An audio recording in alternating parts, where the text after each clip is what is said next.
তো আরেকটা বিষয় আমার মনে হয়, আমার আমার মতো বা আমার চেয়ে তো বেশি ব্যস্ত মানুষ এই গ্রুপে আছেন। তো হয়তোবা এই ফার্স্ট ক্লাস তো এটা, মানে যতগুলো ক্লাস করা হলো, আমার মনে হয় ভিডিও গুলো দেখলে আমরা বারবার যদি সময় নিয়ে দেখতে পারি, এটা সবার মানে গ্রুপের উদ্দেশ্যেই কথা বলা, যেহেতু আজকে কোর্সটা আমাদের শেষ হয়ে যাচ্ছে। আমরাও যতটুকু যে যার অবস্থান থেকে পারলাম চেষ্টা করলাম লেগে থাকার জন্য। আমার মনে হয় ভিডিও গুলো বারবার দেখলে বা একটু বুঝে বুঝে করলে এখান থেকে আরো অনেক কিছু শেখা যাবে। তা আপনার সবাইকে অনেক ধন্যবাদ।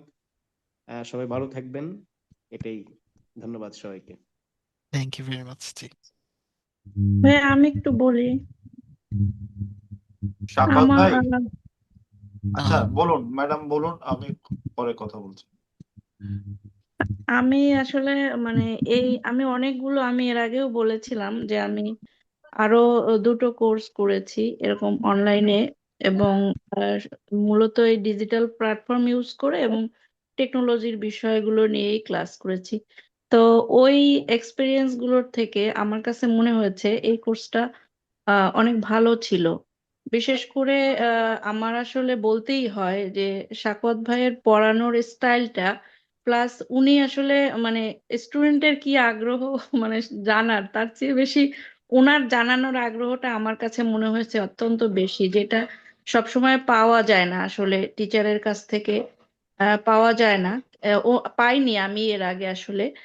তো সেই জন্য আমি আসলে মানে খুবই মুগ্ধ যে সাকত ভাই এত ভালোভাবে আমাদেরকে শেখানোর চেষ্টা করেছেন। আর আমি কতটুকু শিখতে পারেছি বা আমরা কতটুকু পেরেছি, এইটা হলো এই কারণে যে আমি আসলে কতটুকু শিখতে পারছি এটা আমার যোগ্যতা, কিন্তু ওনার চেষ্টার কোনো কমতি ছিল না। এই জন্য আমি আসলে খুবই মুগ্ধ তার আচার ব্যবহার এবং তার যে পড়ানোর স্টাইলটা অত্যন্ত ভালো লেগেছে আমার।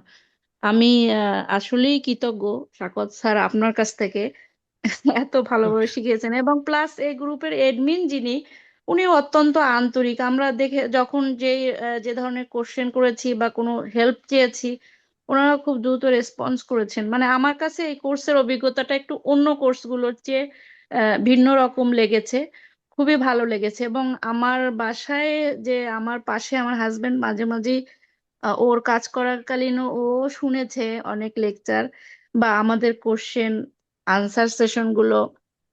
তো ও আবার মানে এর মধ্যে যে এ কারণে সেও আগ্রহ হয়ে গেছে, যে আগ্রহ দেখাচ্ছে যে সে এর পরে এই কোর্সটা করবে। এবং আমিও তাকে উৎসাহ দিয়েছি, সে রিসার্চ এর কাজ করে, আরো অনেক রকমের কাজের সাথে জড়িত। তো আমার কাছেও মনে হয়েছে যে উনি এই কোর্সটা করলে ওনার জন্য উপকার হবে, যেটা আমার জন্য খুব উপকার হয়েছে। যদিও আমি ব্যস্ততার কারণে বা অন্যান্য অনেক কারণে হয়তো ডিপে ঢুকতেও পারিনি, অনেক প্র্যাকটিসও করতে পারিনি, এই জন্য আমার কোশ্চেনের সংখ্যাও একটু কম। তো যাই হোক, এই তো আমি আসলে খুবই কৃতজ্ঞ আপনাদের কাছ থেকে আন্তরিকভাবেই। এবং আমাদের যারা টিম মেম্বার ছিলেন, যারা ভাইয়েরা, আপু ছিলেন আরো একজন মনে হয়, তো আমার কাছে মনে হয়েছে তারাও খুবই সক্রিয় এবং খুবই ট্যালেন্ট, সবাই খুব ভালো রেসপন্স করেছে। এবং অনেক প্রশ্নের মানে আমার কোশ্চেন করার ইচ্ছা ছিল, দিন দেখছি যে ভাইরা এত সুন্দর করে সেই কোশ্চেনটাই এত সুন্দর আলোচনা হয়েছে, পরে আর আমাকে ওই কোশ্চেনটা করতে হয় নাই। এটাও আমার কাছে খুব ভালো লেগেছে। মানে ওভারঅল এই কোর্সটা আমার অত্যন্ত ভালো লেগেছে। এই জন্য আমি আরেকজনকে মানে ইয়েও করছি, উৎসাহ দিয়েছে এই কোর্সটায় ভর্তি হওয়ার জন্য। তো আশা করি সেও ভর্তি হবে, এবং সেই সুবাদে হয়তো আরো কিছুদিন আমি সাকওয়াত ভাইয়ের লেকচার শুনতে পারবো। তো এই আর কি, আমার যারা টিমে ছিলেন তাদেরকেও আমার পক্ষ থেকে ধন্যবাদ, এডমিনকেও ধন্যবাদ। তো আমার আশা থাকবে যে অনেক সময় আমরা গ্রুপ থেকে বেরো হয়ে যাই, কারণ এত গ্রুপ হয়ে যায় হোয়াটসঅ্যাপে, কোন গ্রুপ রেখে কোন গ্রুপ দেখবো সময়ও হয় না। এই জন্য মানে আবার আমি চাই না যে আপনাদের সাথে থেকে হারায় যেতে। এই জন্য আমিও চেষ্টা করব গ্রুপটা রাখতে। আর আমাদের যে ইয়েটা যে প্ল্যাটফর্মে আমরা শিখলাম, আপনারাও আমাদেরকে বের করে দিয়েন না। এই আর কি, অনুরোধ থাকবে। তো এর পরেও যদি মানে আমার ভালো লেগেছে, সবাইকে ধন্যবাদ জানাচ্ছি। আসসালামু আলাইকুম।